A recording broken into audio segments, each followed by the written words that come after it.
Mint is still $15 a month for premium wireless. And if you haven't made the switch yet, here are 15 reasons why you should. 1, it's $15 a month. 2, seriously, it's $15 a month. 3, no big contrast. 4, I use it. 5, my mom uses it. Are you playing me off? That's what's happening, right?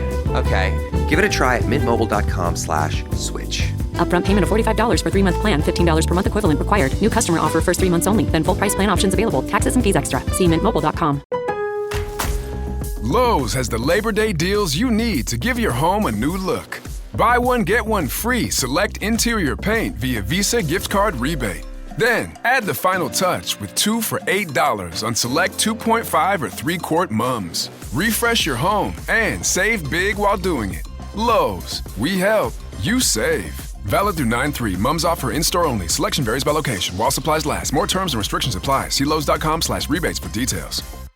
A massage chair might seem a bit extravagant, especially these days. 8 different settings, adjustable intensity, plus it's heated, and it just feels so good. Yes, a massage chair might seem a bit extravagant, but when it can come with a car, suddenly it seems quite practical. The all-new 2025 Volkswagen Tiguan, packed with premium features like available massaging front seats, it only feels extravagant.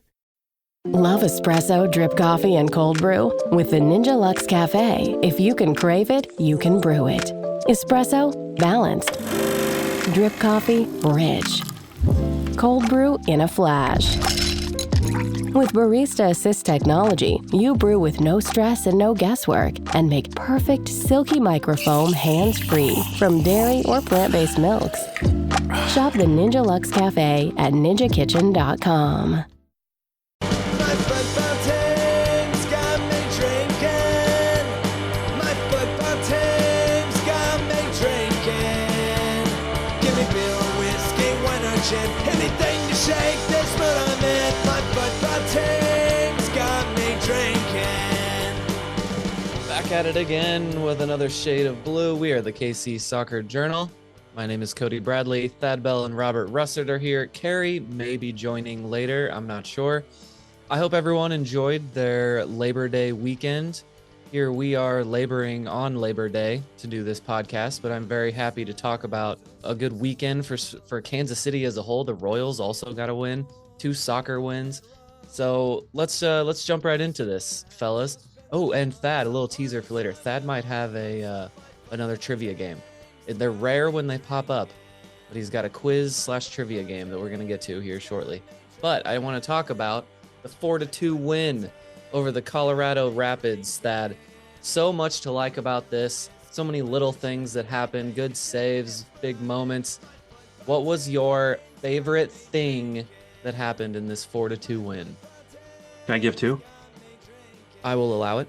Well, one is that, again, a little backstory is I shot the first half of the KC Current game, zoomed across town, made it just in time, a little bit before the halftime for the Sporting game. So one of my favorite things is I got to shoot 2 goals for the Current and 3 goals for Sporting on the right end that I was on.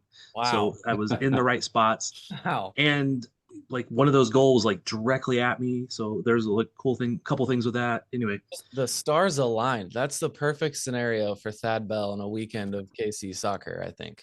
I know, because I've had those games where, oh yeah, they came back and won, but all the goals are on the other end. I didn't get great shots, Yeah. Celebrations. I could have done better with that, but I'm yeah, happy for you, buddy. But I guess the other thing is just that I got to have 2 wins in one day, man. That was okay. That's genuine.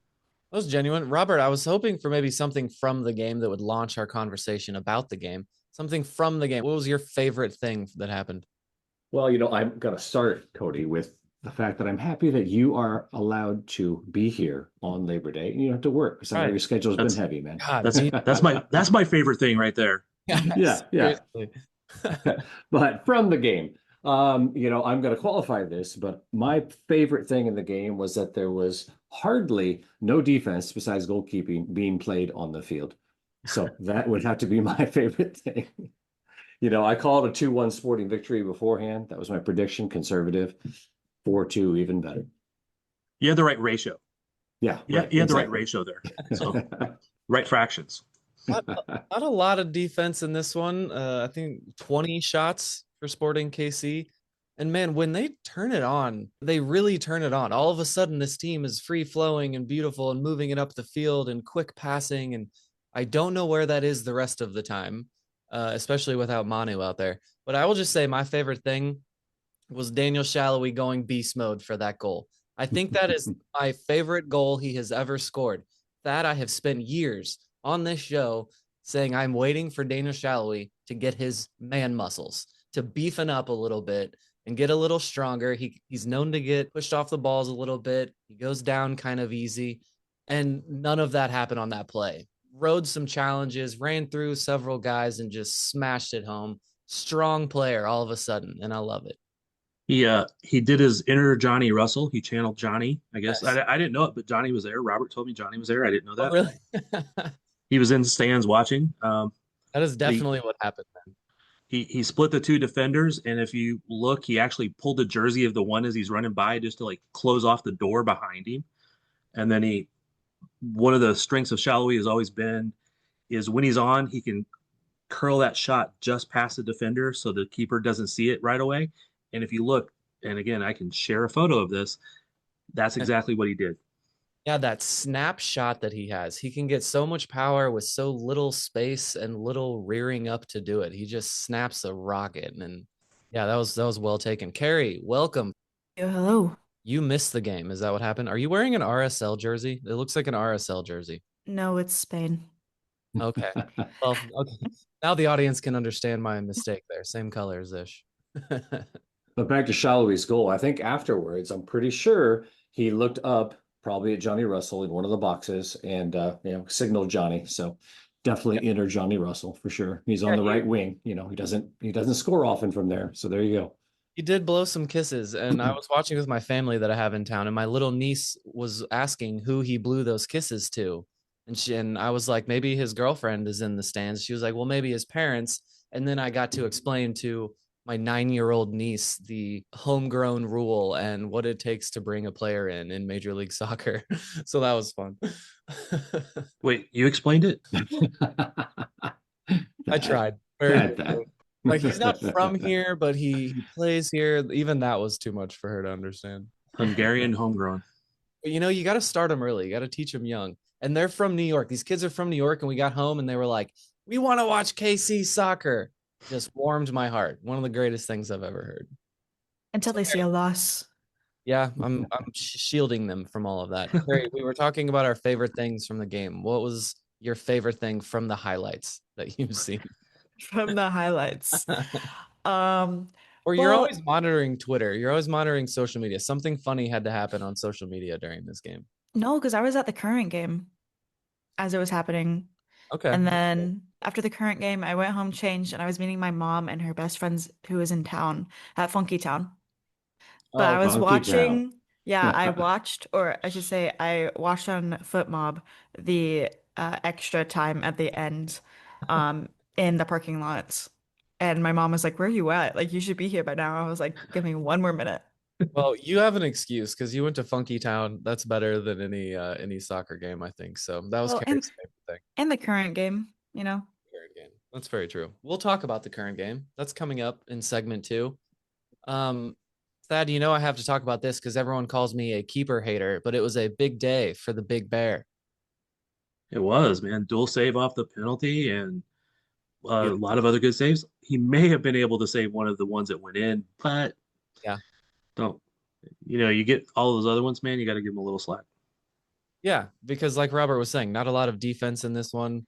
He kept a minute, and that double save was beautiful. And the one on the madness on Aronson bounding into the box, and it pinged off of him and like 3 other guys, and then Ian James cleared it off the line. That was also, I think, well done. I don't know how that ball, it looked like it just morphed through his body to get past him on that. But yeah, Big Bear had a good game, Robert. Yeah, I mean, there are a couple of ones he just, had to push over the bar and things like that. But Carrie mentioned in the post-game comments that, he's been a little inconsistent, but, he's taken a number 1 job and got a stranglehold on it right now. And what's crazy, Zach Steffen has a terrible rating from this game, and he also made like at least 3 amazing saves that kept them also in the game. But yeah, giving up 4 goals, he's in the red. It's rare you see players in the red on FootMob, but he's at 4.9. That's not going to get him with the national team. Well, yeah, and I think he made some incredible stops, but I think some of those goals he probably should have had. But there's a lot of people not making the national team right now as keepers. So, but another player that had a good rating that game, and I thought, especially since I didn't see the first half live, I noticed this in the second half, is I thought Shelton played really well, especially when they were trying to get up in the attack. He was every time they'd lose the ball, he'd gather it back in and get it back into the attack. I thought he played a really good game there. Yeah, he's had his best game he's had for a while, I think, offensively, for sure. A Shelton assist in the year of our Lord 2025. Who would have thought? Yeah, I mean, he had his hands full with Paxton Aronson, but I mean, Aronson, they're both great players. The brothers Aronson are both incredible players, and he's a little guy. I don't want to give him this credit, but the way he plays and his stature out there, he reminds me of Messi. He's just weaselly and wiggles in and out of all these challenges, and he does kind of remind me of Messi, and I hate to say that. Remind you, but not like even remotely in the same degree type of remind you. Well, yeah, just the style of play. No one could ever be as good as that, but that style of play, the shiftiness, I don't know. And it's the on that play we were just talking about, the ball just kind of ends up at his feet somehow. But yeah, I liked Kyrie. Good performance from him. Joveljic with the brace. Joveljic is up to 16 goals on the season, 3 short of Messi. He's tied for 3rd place in the Golden Boot. Great game from him. And 2, I love a good near post header, and he had 2 of them, and they look like little carbon copies. I think MLS had put a post on Instagram that was only so many people have scored 16 goals in 2 different teams, and Alan Plato commented under it, hyping up Dejan. Really? So, which is very funny to see. Oh, get out of here, Alan. Yeah, that's. I mean, I guess he's still paying attention to us. I guess that's good. But the difficulty level on both of those, I asked Mason Toy after the game, what would you put on the 1 to 10 ranking? He's like 11. So yeah, I mean, just a danger to put your head down there, first of all. Second of all, to be able to flick it to where you need accurately, pretty impressive. Yeah, to blindly find that far post is always good, and they're just such pretty goals, that near side shoot like that. Bartlett. Oh yeah, go ahead, Thad. I want to take a little credit for Joveljic, his goals, because last podcast that you were not at, Cody, I criticized him because he had not scored in 6 games that wasn't a stealing of Toy's goal. So that's the only goal he'd scored in the last 6 games, and he comes out the next game after the podcast and puts in 2. So thank you. You're welcome, Kansas City. Put a fire under him. I'll allow that. I like that. Jacob Bartlett got his first assist. That was very pretty. He was all sorts of pumped up. I didn't realize that would have been his first assist, and he was just so genuinely happy, like a boyish charm and adoration out during that goal. And I was like, oh, that had to be his first assist. Do you see his celebration with Dejan? He was doing the finger guns just like Dejan does, and then I didn't realize it, but they were running towards each other, both doing it. Yeah. So I actually have shots of Bartlett doing it because I didn't see Joveljic running that way. Yeah, so Cody, it's not on our rundown, man, but I think we need to talk about Mr. James, because we've been talking about to see him get some more time. He got a second start last night. Second start, goal line assist. I think he looks formidable. I would love to see him get more playing time. I know we have another experiment that they just brought in at center back that we need to look at too. But yeah, I like Ian James, and I'm interested to see where that goes. Yeah, Thad and I were talking to him after the match in the locker room, and of course he's got under 17 coming up and the under 17 World Cup coming down the line. So, good timing for him to start this game. I thought he was good. There were some moments. I've got some notes written down where he could have been better, but 17-year-olds, come on, right? But you can certainly tell a difference between him and Jansen when Jansen came on. Jansen's more a ball passer than Ian is, for sure. But I think Ian handled himself pretty well against those 2 burly forwards that the Rapids have. I think Ian has that in his tool bag. You just don't want to put a 17-year-old under pressure to be the passer Sure, when sure. you're in this type of situation. I think he will develop that as he gets older. But yeah, and he'll miss the next game.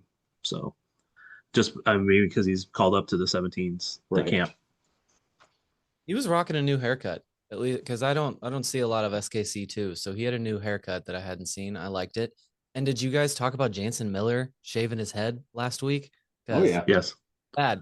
He looked like an accountant, and the bald head, now he kind of looks like a badass. I don't know if it's all the way there, but it is a fantastic move to just stop holding on to the hairline. It goes early for some people. I'm luckier than most. But, there's no reason to just hold on to it. And I think it was a great move for Jansen. Well, I Right. have to. My first reaction last night, though, or Saturday night, was, "Wow, that's a lot of growth in weeks' time." Yeah, he's still got plenty of hair, but I think it was a good choice to just be like, you know what, I'm a bald guy now. I commented to him in the locker room.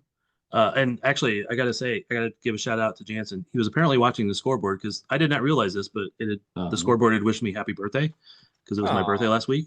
And he comes up and he goes, "It's your birthday today?" I'm like, "No, it was, earlier." He goes like, "Well, happy birthday." And he starts talking to me about it. So thanks to Jansen for being kind and watching the scoreboard.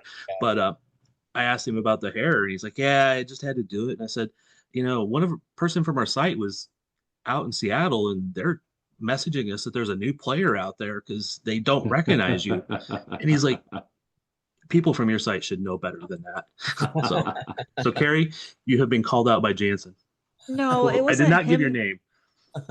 It wasn't him that we thought was a new player. We thought, well, we also got excited that we thought Daniel Salloi has lost his mustache, and we were just looking at Santi. But to No, be the fair, mustache is still there. we thought that maybe Jansen was our other Alan. I can't remember his last name at the moment. The one that we haven't Montez. seen yet. Montez. Thank you. We thought it was him for a second, and we were just assumed that the birth of his child came a lot earlier than expected, and he flew up. But Yeah, I think we're gonna have to stop calling him the accountant because now he just looks like a formidable center back. He's got the look now. Great move for Jansen. Well, Thad, you and Jansen seem to have developed a bit of a friendship, if you will, but you're going to know really if you're his true friend if he asks you to sit his cat while he's out of town. I will pass. I will let Carrie have that job. please, I love cats. I'm not a cat person on many levels, but I'm allergic to them. So Okay. Jansen, right. if you're listening to this, I will babysit your cat. yeah, I have nothing against his cat. So I mean, because it's what, Hank, right? I believe so. Hank the defensive cat? No, attack cat? What? I don't know. Okay. Anything else from this game that we're missing? How much should we look into this, Thad? We're going to talk more about the rest of the season, but is this a flash in the pan, 20 shots, 4 goals, or are they showing us that they can be better? Because Manu wasn't even in there. We're going to get Manu back here for the next couple games, yeah? Or Tommy. I mean, Or Tommy. so yes. How much do we look into this? They've had games like this in the past where they score 4 goals or score a lot, take a lot of shots, maybe not score as much, but we know that they're capable of a lot of these things. And Carrie keeps shuffling things around. Carrie's a Bagnan, keeps shuffling things around to, try things. So I don't blame them, and they keep trying, and hopefully it works out to make the playoffs. But it's also, we've talked about this in every pod. The last few games was against really higher level teams. And of course, Seattle, they got killed in Seattle, but Seattle went on to kill everybody in Leagues Cup, right? So it's not like we're on the same level as them. So we should have got beat by them in Seattle. So we're at a team that was more their level, and they won. So in the post-game comments, Carrie, I think, made an interesting comment. Carrie Robinson, in reference to Mason Toy. Mason came in. He's talking about how he didn't start Mason and the reasoning behind that. But he says I think his speed and his athleticism to get him behind is something we would probably look for more of throughout the group as we move forward. So if Carey stays with the KZ, stays with the club, that's something he's going to be looking for, more speed. But this last part is like, okay, so is Mason going to be a part of that or not? Because he says, but he's really a good reference point of how we can get in behind teams. So I'm not sure exactly what that last point means, but Mason, I wish Dayon would just do what he's doing, or I wish Santi would do what he does. Well, to add on to that, Robert, because earlier in the week I'd asked about Mason and with the different formations and stuff, he's gotten more playing time and all that lately. And he had complimented about how he gets in behind and he's great athleticism and all that stuff. But at one point he goes, but I wish he was a little faster. I'm like, he's the one getting in behind people. So let's, I don't know, give him a little slack. I wish KZ was faster when he was playing. I mean, come on. There you go. Yeah. I was about to say that. I think you can just wish every player was a little bit faster. Yeah, we didn't mention Mason Toye. Well taken from him. Not an easy goal. He finished it well. We've seen many Sporting KC players not finish that regularly. So shout out to him. That whole play was just some positive stuff. Joveljic really fought to win the ball, and then Munoz played the ball quickly. He didn't wait. He didn't draw the defense more. He just played it quickly into space. So a couple of components there that added to that for sure. Week after week, stock goes higher. Yep. Yes. Yeah, Santi didn't get a goal, but he almost had a banger. He almost scored like a 360 behind the back goal.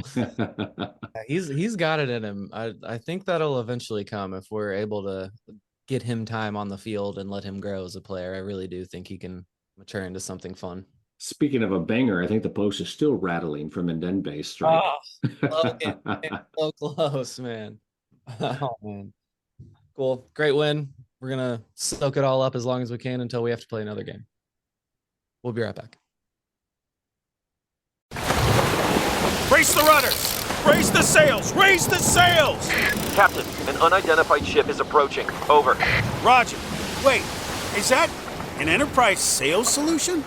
Reach sales professionals, not professional sailors. With LinkedIn ads, you can target the right people by industry, job title, and more. We'll even give you a $100 credit on your next campaign. Get started today at linkedin.com/results. Terms and conditions apply. Eczema isn't always obvious, but it's real. And so is the relief from Ebglyss. After an initial dosing phase, about 4 in 10 people taking Ebglyss achieved itch relief and clear or almost clear skin at 16 weeks. And most of those people maintain skin that's still more clear at 1 year with monthly dosing. Ebglyss, lebrikizumab LBKZ, a 250 milligram per 2 milliliter injection, is a prescription medicine used to treat adults and children 12 years of age and older who weigh at least 88 pounds or 40 kilograms with moderate to severe eczema, also called atopic dermatitis, that is not well controlled with prescription therapies used on the skin or topicals, or who cannot use topical therapies. Ebglyss can be used with or without topical corticosteroids. Don't use if you're allergic to Ebglyss. Allergic reactions can occur that can be severe. Eye problems can occur. Tell your doctor if you have new or worsening eye problems. You should not receive a live vaccine when treated with Ebglyss. Before starting Ebglyss, tell your doctor if you have a parasitic infection. Searching for real relief? Ask your doctor about Ebglyss and visit ebglyss.lilly.com or call 1-800-LILY-RX or 1-800-545-5979. At Starbucks, we've more than doubled parental leave for full and part-time baristas, giving them up to 18 weeks of paid time off, so they can be there for early bedtimes, late nights, first laughs, and spend more time with the best company they know. At Starbucks, benefits like parental leave are just the start. Learn more about Starbucks industry-leading benefits at starbucks.com/partners. This episode is brought to you by Amazon Prime. From streaming to shopping, Prime helps you get more out of your passions. So whether you're a fan of true crime or prefer a nail-biting novel from time to time, with services like Prime Video, Amazon Music, and fast free delivery, Prime makes it easy to get more out of whatever you're into or getting into. Visit Amazon.com/Prime to learn more. All right, Carrie, the game you did go to. Thad, the game you went to half of. Kansas City Current 2-0 over the North Carolina Courage. They're now 14 points clear, Carrie. 14. It feels good to just walk into a soccer stadium and know for a fact that you're going to see a win. I mean, think about this. 14 points ahead is crazy. It It's is. insane. It is. And we were looking at we were talking about the magic number for the Shield. Yeah. And it seems like so there's 8 games left, and I think that means 12 points is the magic number. And it should be right. lower now that Oh. San Diego has tied. Oh, okay. Okay. Well, it just seems like 14 points ahead. I guess there are 8 games is more games left than I was thinking, but it seems like they're going to get it with less than 4 more wins. Like it seems like they don't need 4 more wins in order to actually lock this up. I think that they'll lock it up here in 2 or 3 more wins. All they need is Washington to drop a couple points, and yes, they'll lock it up in 3 wins for sure. But yeah, they're so far ahead, right? The points between first and second is greater than the distance between second and 11th. Wow. Okay. Goals. The goal differential is 26. They have a goal differential larger than over half the league has goals. Oh my gosh, that's absurd. If you look at like some stats just for player wise, because like one of them I was looking at earlier in the year and I kind of went back and referenced it now, is goals plus assists per 90. They have the top 2 players. Wow, yeah. And they have 2 more in the top 20. So it's just an amazing amount that they are just dominating this league. Oh yeah, one more thing. They have more road wins than everybody below 5th place. And if you count tying it, they have the amount of away wins that total wins from 3rd below. So it's that below. Yeah. So they have 8 road wins, and the San Diego and Orlando have 8 total wins. Carrie, I was trying to explain to my family that when the starting lineup came out and they took the field and you just look at the attacking players they have on the field, I was like, that means Bia is on the bench, and Bia would be one of the better strikers for any other team in this league. And the firepower they have is just insane. Yeah. I mean, I think it was very obvious last week in Portland when we got up there, and it was Debinha was on the bench and Cooper was on the bench. Yeah. The mentality that the opposing team is going to have when they look at the lineup and then immediately go to the bench and see that they also have starting caliber players on the bench, it can't feel good. Yeah, to bring Michelle Cooper off the bench and then to have to deal with her bounding down the wing, as a defense, that has to just be an impossible task. I don't even know how coaches go about preparing for this team. Yeah, I mean, Blanco is obviously, doing some rotation, but it also, and any player builds that passion. If they're not playing on the field, they're not starting the match, that kind of a little bit anchors them in a sense, not anchor, but, really motivates them. So I think it has that effect as well on his players. So when they do get out on the pitch, they're going to show, hey, I should have started. Yeah, and it's a delicate balance that a coach has to deal with there to create that environment where it isn't just discouraging to all of the players who are not playing, but that it actually is motivating. And I think he's doing that. He's pulling all of the right strings right now, very clearly. Cody, a fun game might be, and correct me if I'm wrong, but we could get metaphorical or similes to compare the dominance of the Current. So, I'll throw one out there. The Current are as dominant as the Beatles were in 1964, because the Beatles are the top 5 singles, like the top 2 albums that stayed in the chart for over a year. The Current are the 1964 Beatles. Anybody got another metaphor? Man, I thought I was old. Jeez, Robert. Eric, we need a metaphor that's from this century. Maybe from this decade. We need to get better than that. The Current are as dominant as Taylor Swift. Oh, there it is. Thank you. Brought us back. Okay, we have a non-music metaphor. The Chiefs. There we go. Local. Yeah, but they lost in that Super Bowl. How many have they won since Mahomes came in, though? Like 3. I mean, got 3. Yeah. That's pretty dominant at this point. 5 trips to the Super Bowl. And how many times in this life have we seen a team be dominant in regular season and then lose in the playoffs, right? I mean, it happens. So Hershey, Thad Bell. You're also not the first person to say that. Yeah. Yeah, they got to get the shield. I anything can happen in the playoffs. That's the point of the playoffs, but they got to get that shield at this point. Yeah, that should be relatively easy to get the shield at this point. They just need to not lose more than 3 games, right? Something like that. But they did have 2 injuries in this game, Timwa going off and Cooper going off. Timwa looked like she had twisted an ankle. She looked like she was in pain, and Cooper looked like she was in pain. I don't know really exactly what happened with her, and there's been no updates yet. So that is always a worry because you lose those 2, and now your bench isn't as, oh my God, right? Because really the reason that they can have such a oh my God bench is Timwa's out on the field. So let's talk about the shield just briefly. So if I am correct, and Thad, correct me again if I'm wrong, but I think the Cauldron had a large influence on the creation of the MLS Supporter Shield. Yes. How and what does the shield look like for the NWSL? And who created it? Yeah, it was a dinner plate until last year. It was literally the size of a paper plate. Okay. I kid you not. And then the year before they had redone are you seeing it, Cody? Yeah, I'm looking at Alex Morgan. She's really pumped to be holding it, but like, yes, I mean, it's if anyone does events and weddings, it's a charger. It's a charger that you set. Okay.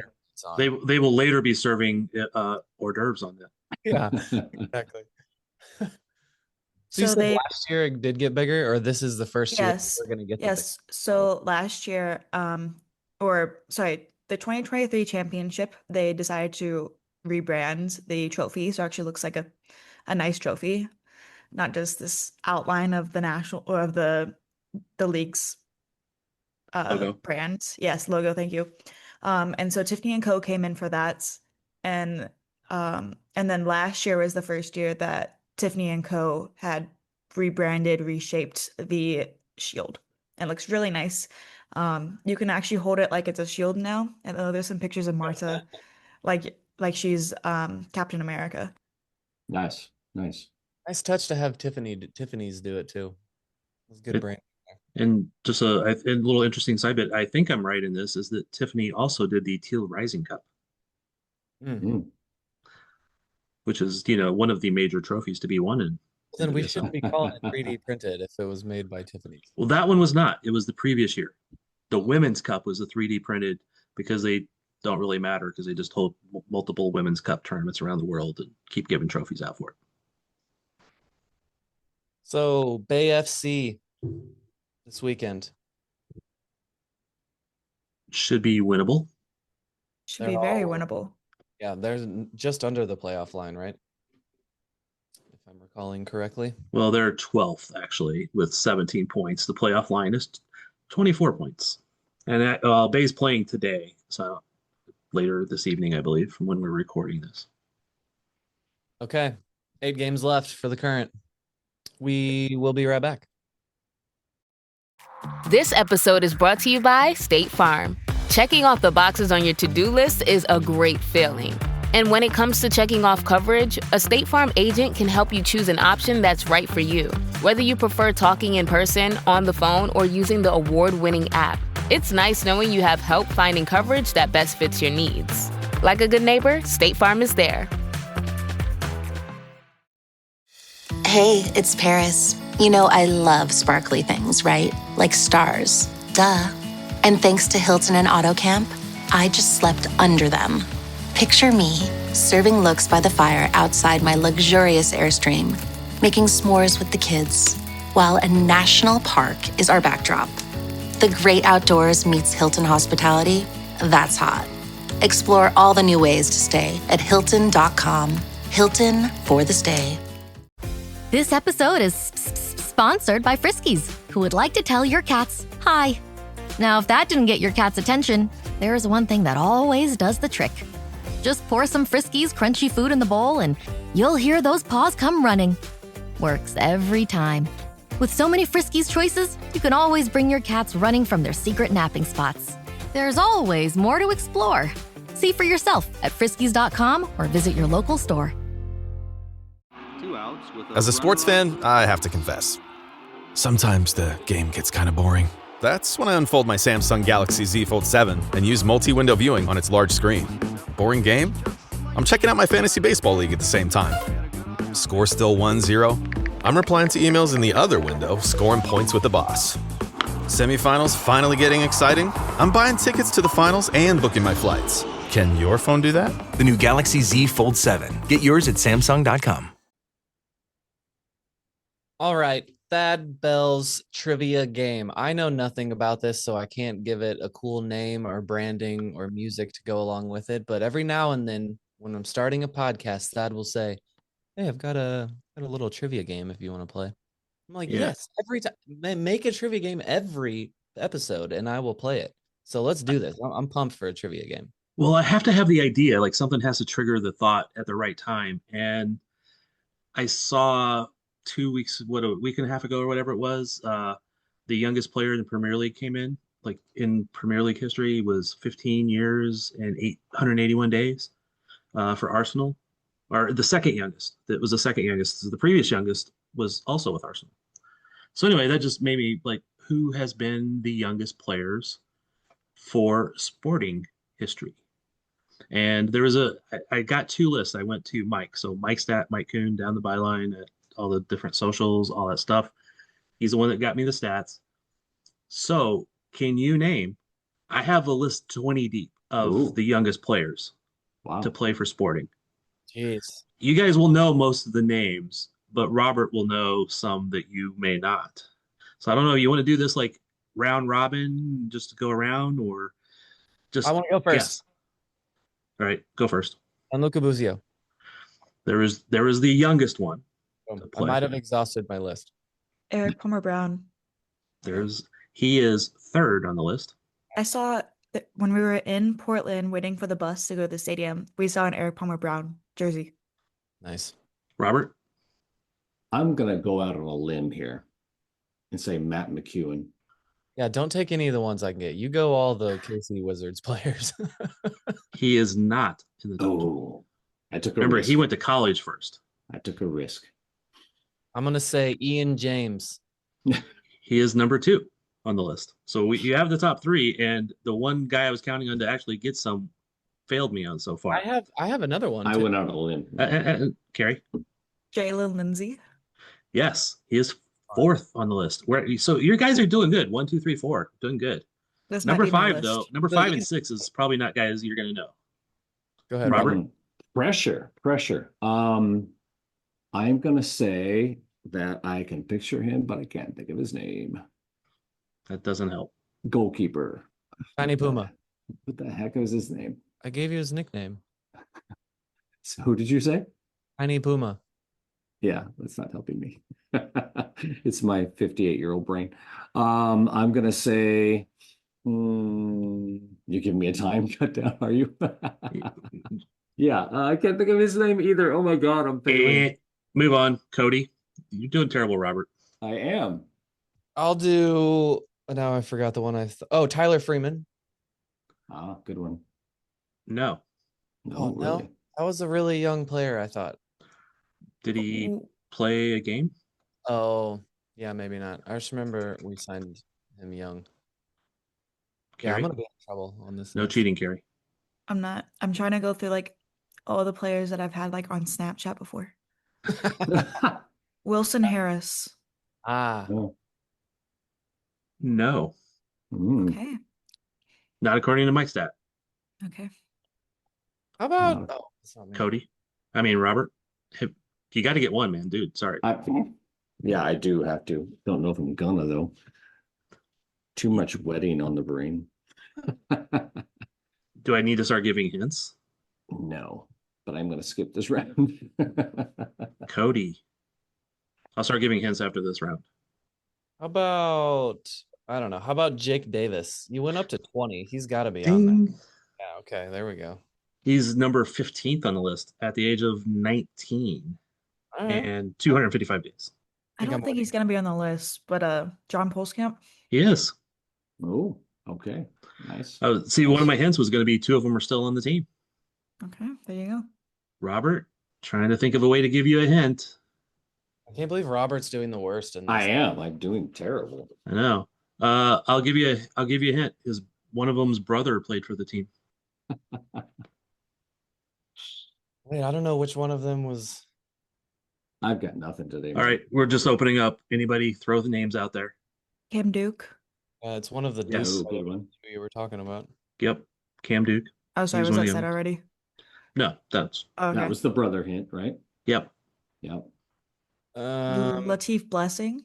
I feel No. like we always look him up I and don't we're think he was surprised that young he's enough. still young. Yes. Yeah, the oldest player on this list of the 20 youngest to play for Sporting was 20 years old in 35 days. Jacob Bartlett then. No, we already did 2 that are currently on the team. Bartlett was older. Isn't he 19? This is Mike's list, so if Mike's wrong. Yeah, I think Mike would be wrong on that one. Well, Jake was number 15 at 19 something, so Bartlett might have just been 19 and. Yeah, Bartlett's 19. Yeah, but the oldest on the list is 20 something. 20 in a 20. few days. Oh yeah. Okay, so yeah, Jacob Bartlett would be on there. Oh no, you're right. No, he's 10th. I missed it on looking through here. Oh, so he's okay. 10th. You're right. You're 100% right. Okay, I think we have exhausted the guesses we're going to be. Who's the coming up right with. back? I can't think of the name of. Caden Pierre. Caden Pierre, thank you. The guy that barely has a hamstring. Who's the goalkeeper? I can't think of. I don't know. Yeah, I think you were thinking of John Kempen, the tiny. Yes, that's who I was thinking of. He did not start. Apparently, I'll just run down the list here. So Busio, James, EPB, Lindsay, Nino da Silva at 18 and 158 days. You're a Missisian. These are the guys I was counting on you to get, Robert. Yeah. Dom Dwyer's best friend. Suni at 19 and 0 days. Carrie couldn't get to the button to unmute herself. I know. The Suni Sod shout out there. I was freaking out too. Number 9, Jake Dancy. Never heard of him. 10, Bartlett. 11, Jose Burciaga Jr. Oh, really? Okay. Cam Duke. Okay, I'm not going to tell you this one yet. The next one was one of everybody's favorite players because he played all over the place, played left back for a while, only scored bangers. Oh, no. Was that? Only scored bangers. I mean, he scored from 30 yards out. I don't know how many times. Went on to play for, I want to say, Seattle. He's in the USL right now. Jimmy Madronda. Let's go. Yes. Forgot about that guy. Oh, so shameful that I didn't think of Jimmy Madronda. He was 19, 212 days. Next one, 14th on the list, has 4 names. Actually grew up out. Juan Kuzain, Juan Kamal. Yes. The next one is Jake Davis. The next one actually played for Sporting, left, came back, was kind of famous because he threw up his refried beans on the field. What? I was gonna throw in Felipe Hernandez, and then you did that. Felipe Hernandez is not on the list. Okay. Who threw up beans on the field? Igor Juliao.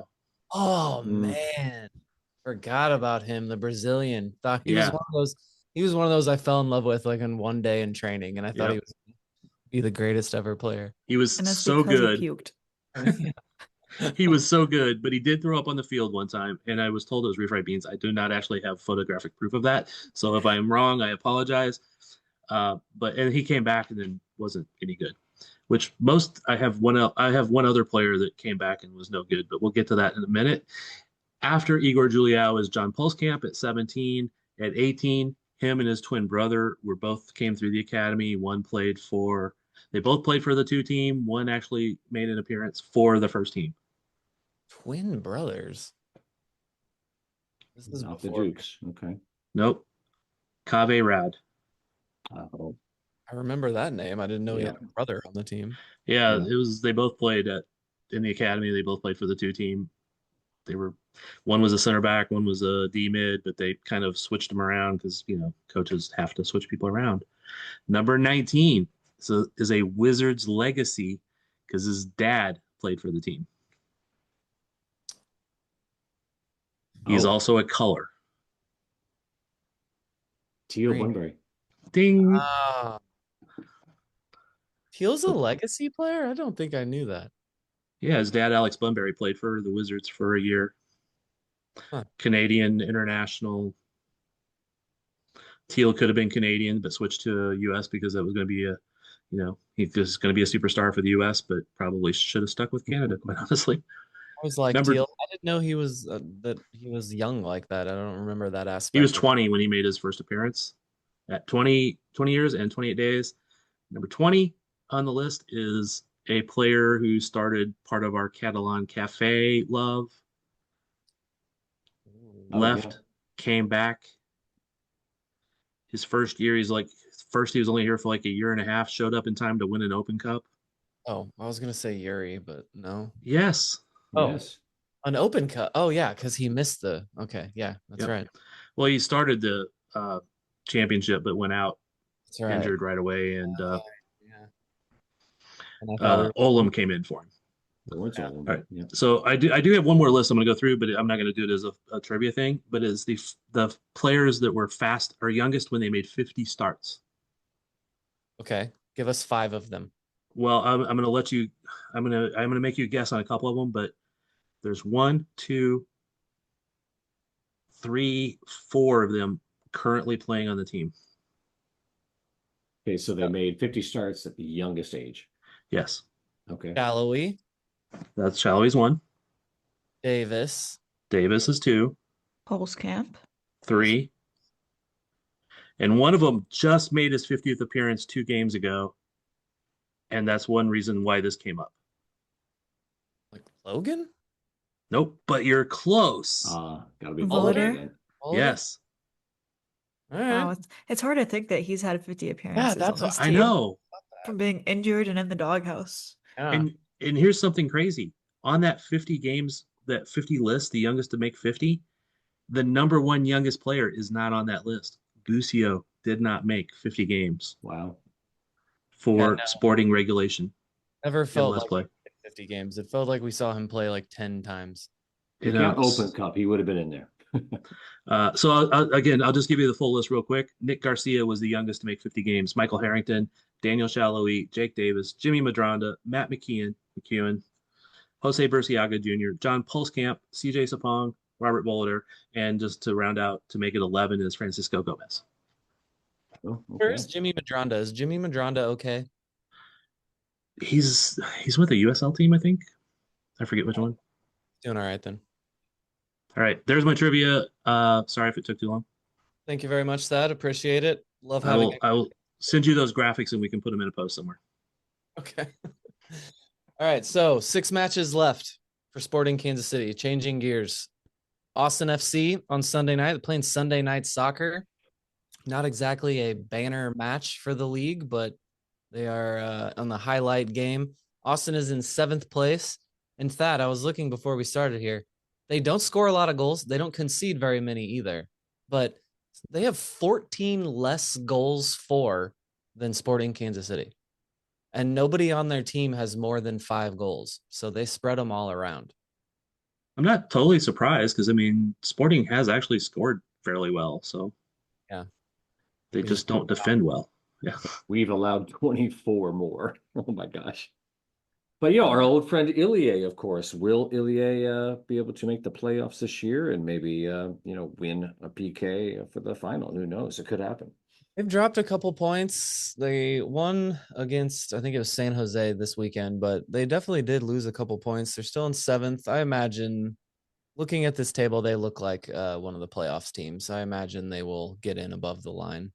Well, they're 5-2-7 at home, so that's not too bad at all. Ilie may not be making the trip. I think he's injured. Is he? Oh, yeah. It says expected late September. As much as I love Ilie as a human being, I would be quite fine with us helping knock him out of the playoffs, though. I bet he makes the trip. I just doesn't play. So, yeah, could be. That's fair. I just think he would find a way to sneak on the plane. What are you doing with the lineup, Thad? Doing some more experimentation? You throwing Ian James back out there? What are you doing? He won't be available for next game because he'll be called up to the 17s. Right. So he told us that. I don't know. I probably just go back with Jansen and Volader because right now, if they haven't snuck Montez into one of these games, I mean, maybe they're not seeing enough out of him in training to even put him out there for more than How many minutes does he have like so far? 25 minutes or something? Right. I definitely wondered why Ian James was out there and not him, to be honest. So I hope that's not something we should be worried about, that they've already decided he's not great. Well, the little bit I saw him in the games so far, again, very little, it wasn't impressed.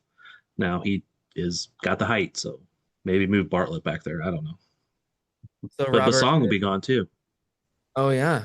Oh yeah, and we miss him when he's gone. One of those players we don't appreciate enough.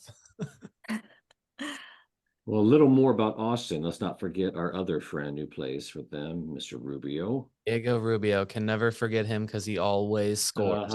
Exactly. But they took a hit early, well, midway through the season when their big signee, Vasquez, went out injured. So yeah. Yeah, so Robert, there are 6 games left, and they are 8 points behind the playoff line.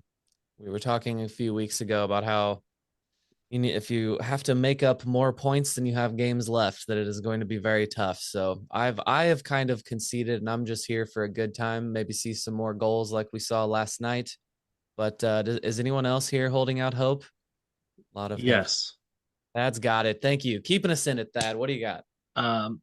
Well, just going by the more points than you have games left, if they win this game, they'll need 5 points in 5 games. Of course, the other team might win too, so that does throw that whole thing off. But it is. I mean, again, do I think it's likely? No. Would I bet that they're going to make the playoffs at this point? No. But and that run of tough games against good teams kind of showed that even if they do sneak in the playoffs, how that's probably going to go anyway. Yeah, I mean, maybe they could play. I don't know who would they. If they snuck in at 9th, who would they end up playing? Well, they play 8th. Probably. Yeah, they play 8. Yeah, which is Colorado San right Diego. now, so that bodes well. Okay. All we need is 4 points to be better than last year. Okay, there you go, Terry. Good job. That's a good stuff. Even though last year we were technically in a final, so take that what you will. Watered down final. Again, right now the hopes are don't win a wooden spoon, stay above St. Louis in the playoffs, and if we can help them win a wooden spoon, do so. Well, if you want to look at the rest of the schedule, okay, we got RSL after this Austin game. We've got Vancouver, Galaxy, who are playing well, Minnesota. So you got Minnesota, Vancouver, Galaxy. Those won't be easy. We're going to need KZ to whip out some magic, make something crazy happen. Because Minnesota and Vancouver are both away. So that's really makes that even that much more tougher. Yep. But if Minnesota is the next to last game and Houston is the last game, Houston is here. Minnesota's in Minnesota. I'd say if they're even remotely in contention, we make a road trip. Shout out to Houston for downing St. Louis at the end of the game last night or this weekend. Shout out to VAR for helping them lose the weekend before. Yeah. It's rigged, just like everything else that Miami does is rigged. Yo, that was rigged. Twitter was crazy. Twitter was crazy. The field was crazy. The parking lot was crazy for the League's Cup final. Is that where you were going with that, Carrie? Oh no, I was gonna go back to St. Louis. Yeah. Like they even got like Taylor Twellman versus Weeby against each other. You literally have Kansas City versus St. Louis and analysts going against each other now. What did you see VAR's explanation? What a lame explanation that was. Oh no, I missed that. We think the defender running along with the forward. Yeah. Well, no, I agree with that though. I mean, the defender didn't change pace, didn't change anything. The guy cut in front of him, clipped into him a little bit. It should not have been a penalty, in my opinion. But I agree. It was just very lame. Like, it's our opinion that they should not have changed that call. Whatever. But Thad, you had an interesting question you were going to ask of the group regarding St. Louis. Oh yeah, you did. Would you prefer? I can't remember exactly how I phrased this, but knowing because some of the teams that we need to drop points in order for Sporting to have a chance to get into the playoffs are also playing St. Louis. So would you rather St. Louis win those games and have Sporting have a slight chance to squeak into the playoffs and, again, probably at best make one wild card round kind of thing? Or would you rather have St. Louis lose all those games, not have any chance for Sporting, and St. Louis have a chance to win the Wooden Spoon. Would you rather St. Louis win a Wooden Spoon or Sporting get into the playoffs? Essentially. Very long-winded, but I think I finally understood the question. Yes, I would rather them get in the playoffs. I root for my own team. I don't know. I feel like the season's just a wash. So I'm kind of leaning How more if they get in the towards playoffs? St. Louis. Yeah, but I don't Terry, have I'm much with hope you. for this I'm team with you. anymore. Yeah, Sporting's not going to make the playoffs, so I would adore if City won the Wooden Spoon. That St. would be Louis does not. glorious. St. Louis does not live rent-free in my head. I focus on my own team. I prefer my own team to win also, but I do also relish them losing just because they talk so much trash about everything. Did you see the tweet that Mike had retweeted earlier this week or just a couple days ago? The two St. Louis players just ran into each other. Yeah. I did see a car driving around Kansas City with a St. Louis City sticker on the back of their car, and I got unreasonably angry at that. It bothered me. But it was Labor Day. I rationalized it's Labor Day weekend. They're allowed to travel. They can come to their family to the better side of the state and visit for a holiday weekend and then go back. Oh, Yeah, we have a client at the bank that comes in with a City jersey occasionally. I'm like, that should not be allowed. I was out on Saturday morning getting coffee with a friend, and you know who comes jogging by? All of Colorado's technical staff, just like on their morning run. So nice. as they're running by, I go, "Go Sporting!" And they kind of slowed down too to like, I don't know, hear me. But now I'm going to stand up for both Carrie and I. We don't want our team to lose. That's not what we're saying. We're just saying that, Sporting probably not going to happen for them, so we might as well let St. Louis win this Wooden Spoon. So, no, I want to, whether it's on TV or in the stadium, I want to see my team play in the playoffs. Yeah, I would go along with that, even though I know the shot is long, but I would rather have that happen as Sporting make the playoffs. St. Louis will have another opportunity to win the Wooden Spoon next year. Speaking of other teams that nobody likes, Miami. Man, you guys saw, I assume it's hard to miss at this point, the brouhaha after the Leagues Cup final. Was it a brouhaha or was that just an all-out fight? It was a Suarez ha ha ha. He's to blame for all of it. What he put some guy in a chokehold to start the whole thing. Somebody else. Exactly. Yeah, the guy's a freaking idiot. Yeah, an absolute moron. We've always known that about him, but there's just something about the whole. I'm not even sure if it was him. What I saw that started it was multiple Miami players went after like a teenager. Well, that was after Suarez put their guy in a stranglehold. Oh, okay. That was all after that. But yeah, it was ugly. And, I thought it was funny that Messi was nowhere near that. He was just staying away from all that. But sitting there talking to the kid that was at the center of it at the beginning. Like they were just sitting there talking like none of this was happening, just shooting shit, having a good time. I can't believe Suarez spit on the head of security for Seattle. Like I know that guy was looking a little bit older and he was shorter, but I have a feeling the head of security for any of these teams could probably take Suarez out without really thinking about it too much. He would break those diamond coated incisors and whatever, man. He would take them out.